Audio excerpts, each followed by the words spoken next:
Hi, it's Katrina. Number 10. The Doctor's Tomb.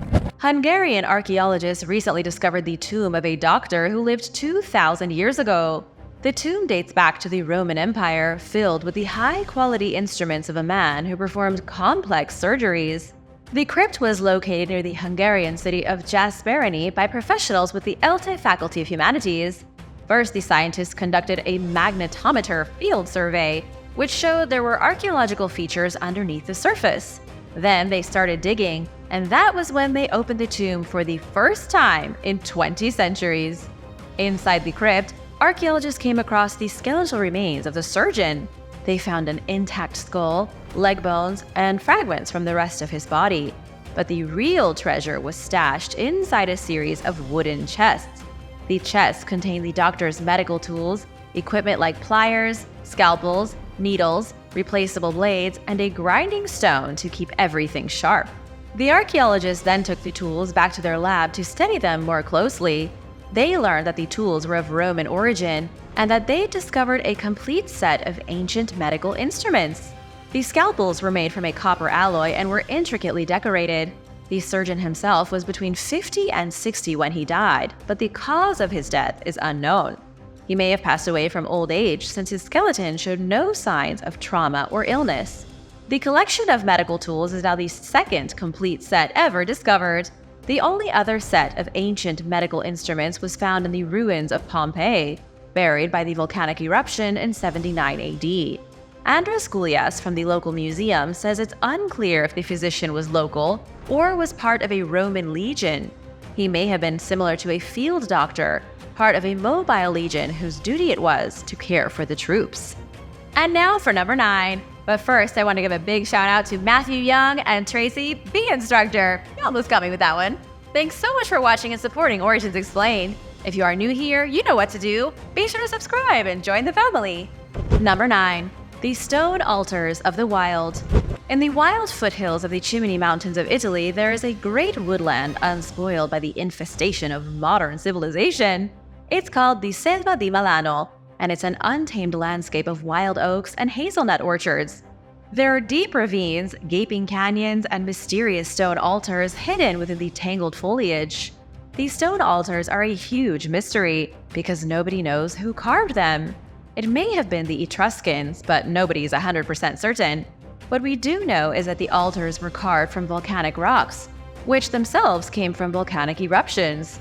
A few of the altars are particularly special, such as the Sasso del Predicatore, simply known as the Preacher's Stones. The Preacher's Stones are bizarre, consisting of a staircase carved in the rock that leads to a sort of platform where the altars once stood. This was clearly an important religious sanctuary, though it's not clear why. Some scholars believe the Etruscans, who ruled much of Italy before the Romans, used the wild outposts for studying birds or making astronomical observations. The Romans later came into the area and turned the altars into tombs. Archaeologists have found burial recesses deep in the woodland here where altars were transformed into graves containing the ashes of dead Romans. Many of the altars have Latin inscriptions on them, and some of them have been swallowed by private property. The ruins of a medieval Benedictine monastery can be seen in the forest as well, built over the ruins of 3 Roman tombs, which were likely chiseled from the Etruscan altars. Sadly, though, the whole area has been largely ignored by archaeologists. There are very few signposts, and the trails are rough and overgrown. You can easily get lost just trying to find the forgotten ruins, but it's worth it for some people just to lay their eyes on the Preacher's Stones. Number 8. Black Britons. The first modern Britons lived in the British Isles 10,000 years ago. These people were the direct ancestors of modern Britons, who today are predominantly pale.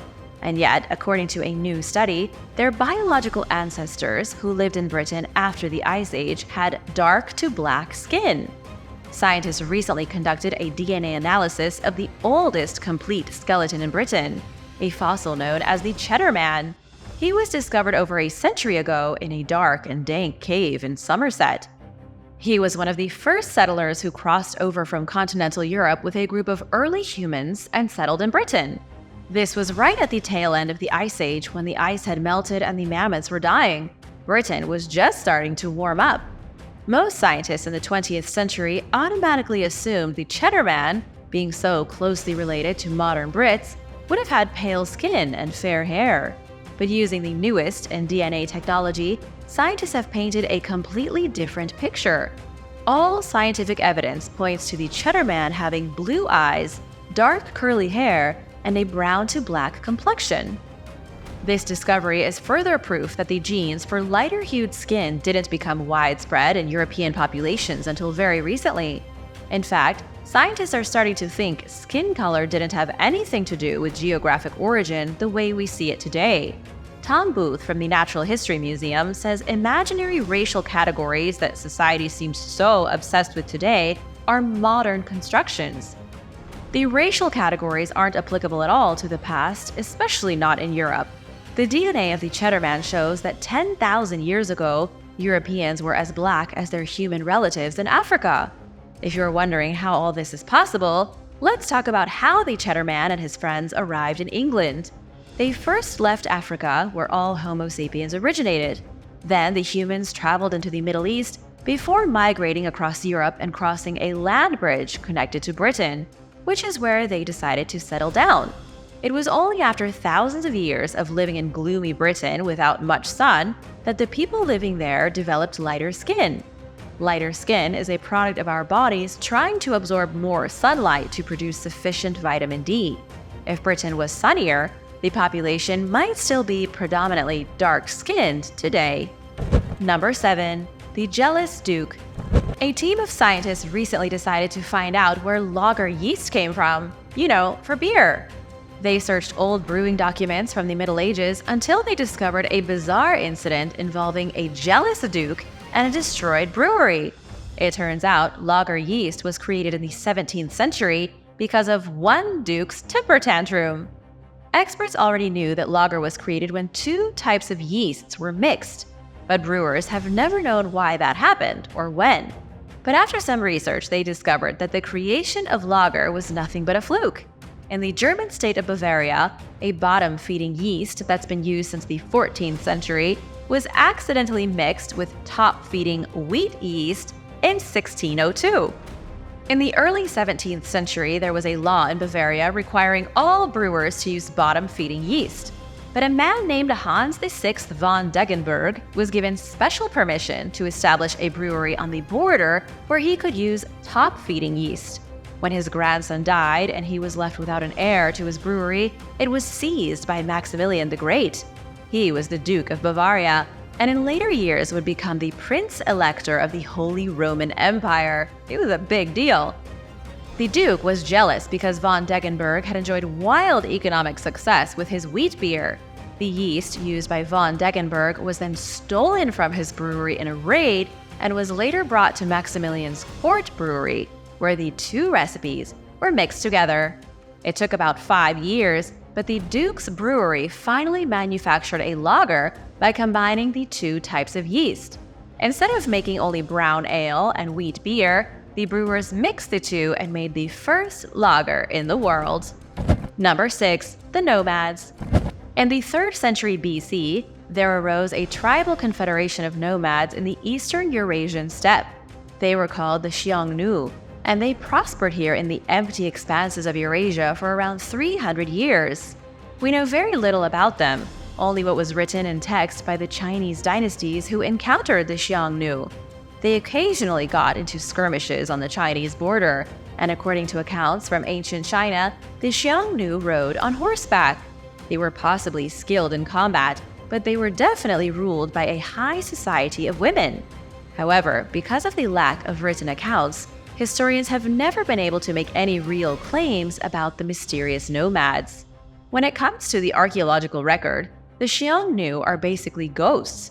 Mobile societies are very difficult to find evidence of 2,000 years after they vanished.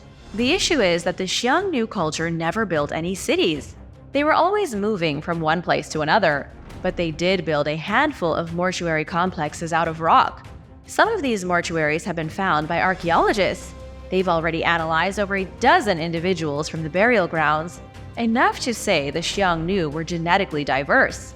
But what's even more amazing is researchers found that the aristocratic tombs of the elite were largely occupied by women. In most ancient societies, the big fancy graves belonged to men, to kings who ruled over their kingdoms. But for these nomads, their elite tombs were taken up by women.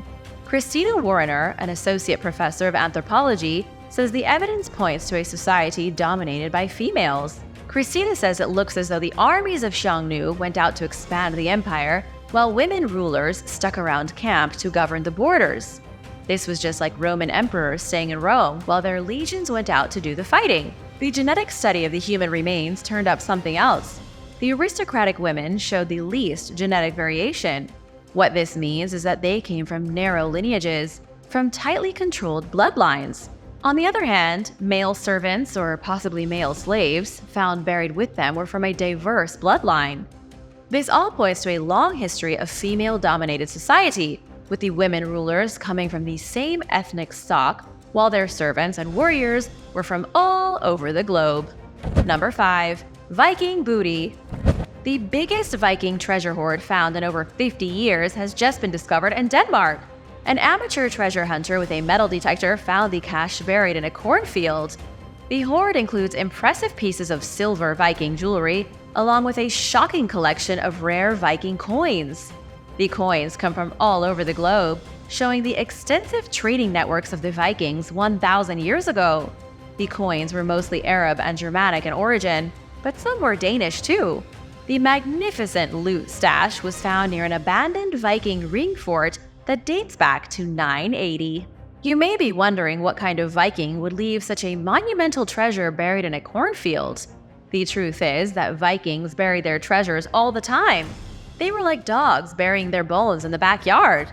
Archaeologists say the practice of burying treasure was especially common with Vikings during times of war.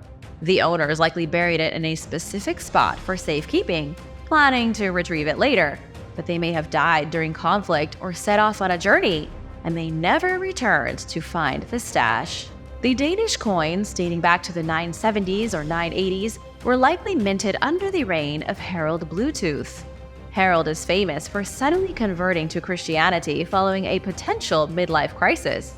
Some of the coins minted with his face were in the typical Viking style, but after Harold's crisis, they suddenly featured a cross on one side. This allowed them to be easily dated by archaeologists. As for the mystery fort near the treasure, it burned down around the year 980. It's called the Firecat Viking Ring Fort, and it once stood about 8 miles from where the treasure was found. The two may have been connected, but there is no way to tell for sure. Have you ever gone out and searched for buried treasure? I think we need to get a metal detector. Let me know in the comments below, and while you're at it, be sure to subscribe. Number 4. The Lost Roman Villa. Construction at a supermarket in the United Kingdom screeched to a halt when the workers came across the remains of an ancient Roman villa. This is the British equivalent of finding a Native American burial ground underneath a Walmart. A new branch of the Aldi supermarket was in the process of going up when a team of archaeologists were called in to excavate the site. The archaeologists figured there could be Roman remains because of the supermarket's proximity to the site of Olney in Buckinghamshire. Olney is a town that has the remains of a Roman settlement from 2,000 years ago buried under its streets. John Boothroyd from Oxford Archaeology said the team anticipated notable Roman remains, but what they found exceeded all of their expectations. The archaeologists uncovered a villa, an ancient Roman mansion once occupied by someone who was likely a wealthy landowner in the region. Finding the ruined foundations of a Roman villa would be exciting enough, but the experts unveiled the remains of a mosaic floor as well. Romans had an obsession with color. Their walls were decorated in beautiful murals and paintings with images of nature and animals. Their floors were decorated just as lavishly, with intricate mosaics and pictures of mythological beings and simple geometric patterns. The mosaic found here is still in such pristine condition, you can see the red, white, and blue tiles that were used to create it. Sadly for history buffs, though, the work must go on. The local council agreed to preserve the mosaic with special protective material, but they planned to continue with the construction of the supermarket. The discovery will be recorded and published, but the supermarket is still being built. Archaeologists also found stone structures nearby that are believed to be the remains of Roman cisterns and the ruins of a bathhouse. This was clearly a huge complex, but unfortunately the team can't investigate anymore. Number 3. Rare Maya sculpture. A rare stone sculpture has just been found in Mexico depicting the rather creepy god Ka'awil. Archaeologists were working on a new section of the Maya train when they came across the remains of the statue. The Mayan god Ka'awil was associated with power, prosperity, and abundance. He was the god of greed and pride, two of the deadly sins in the Christian religion. Diego Prieto Hernandez is the general director of the National Institute of Anthropology and History in Mexico. He announced the discovery in a press conference, hailing the artifact as extremely important. Diego said there are few sculptural representations of this particular deity. Only 3 were found in the city of Tikal in Guatemala, but this is one of the first to appear in Mexico. Ka'awil is frequently represented in paintings and reliefs, etched on the sides of walls and on old codices. But fully carved statues of the deity are unheard of. The rare sculpture was found attached to an urn. Its body appears to show the face of another god, but its head is definitely Ka'awil. The god statue is just one of many discoveries that have been made during the Maya train project. The train is for tourists, designed to transport them to all major archaeological sites in the country. Work has already been completed on these sections between Palenque, Chiapas, and Tulum, but there is a lot more to go. Workers are currently bulldozing the jungle to make room for the train tracks. During the project, archaeologists overseeing the work have already identified nearly 50,000 ancient buildings, almost 1 million ceramic fragments, 500 human bodies, and over 1,300 caves and cenotes. They uncovered an ancient Maya canoe near Chichen Itza and an 8,000-year-old skeleton that had been dumped in a cenote.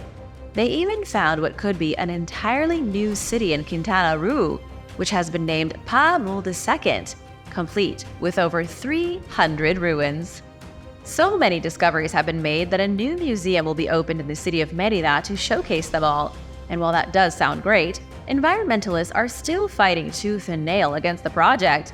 They believe it will do irreversible damage to the ecosystem, destroying the relatively unscathed jungles of Mexico. What do you think about this project? Let me know in the comments. It's a little controversial. Number 2.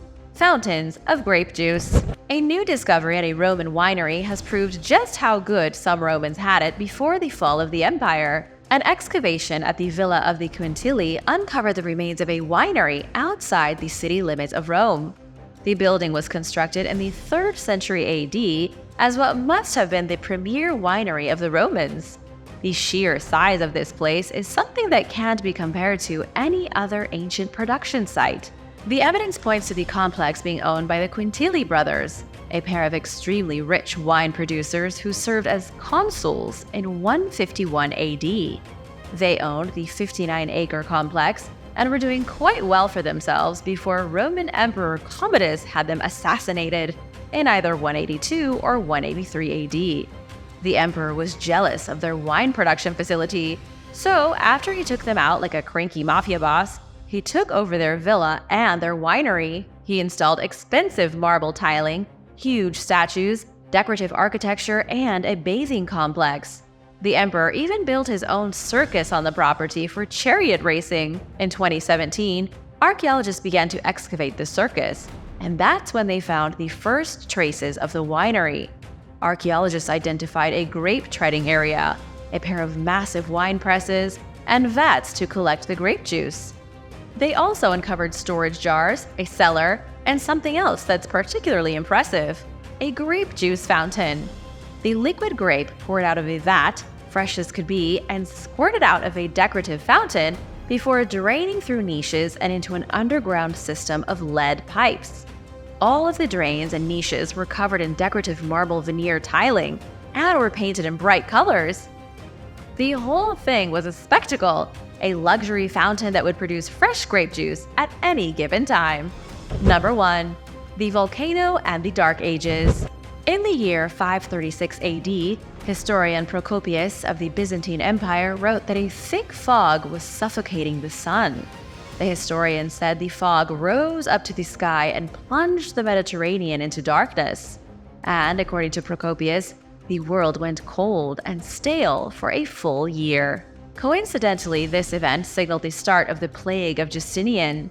This was one of the greatest pandemics in human history, occurring nearly 1,000 years before the Black Death. The Plague of Justinian killed about 25 million people in the Byzantine Empire in a single year. It continued to rage for another 200, up until about 750 AD, killing another 25 million in the process.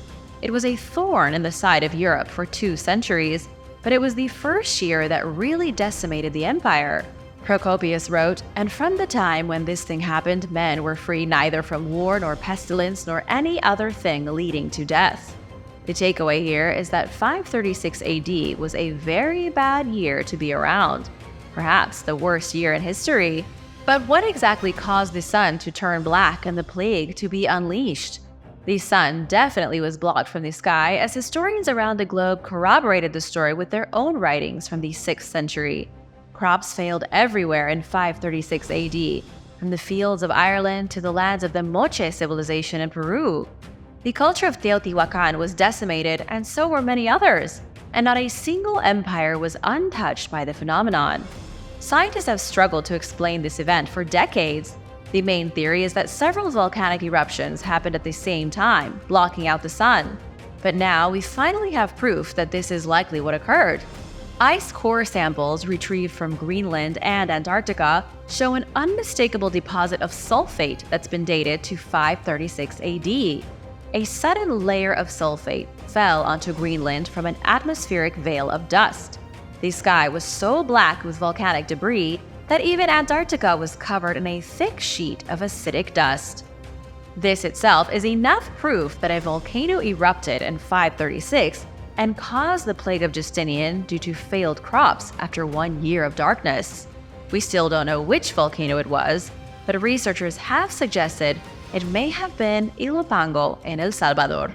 What do you think would happen today if a volcano erupted and turned the sky black for a year? Let me know your thoughts in the comments. And if you enjoyed this video, be sure to subscribe and come back soon. Bye!